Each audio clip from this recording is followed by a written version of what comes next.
Minute एक minute.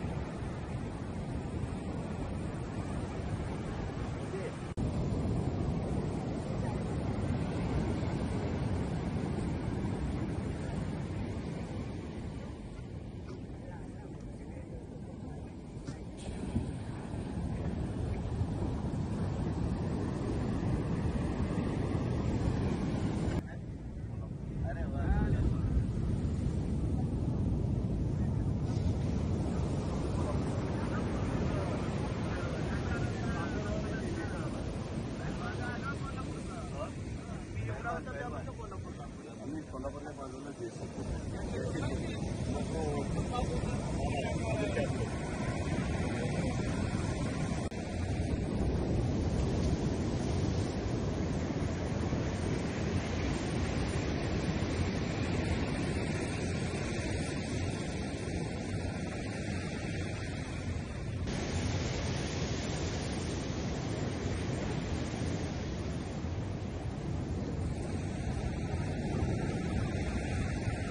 भारतीय women's cricket team ने भारत के लिए इतिहास रचे हैं।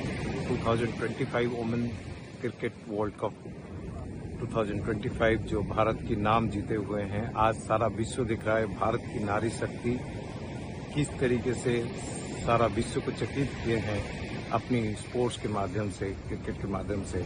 आज हम लोग हमारा कला के माध्यम से बहुत सारे बॉल को इंस्टॉल करके ये फैन स्कल्पचर्स पूरी बीच में क्रिएट किए हैं। हमारा भारतीय महिला क्रिकेट टीम को अभिनंदन ज्ञापन के लिए। जय हो, जय भारत।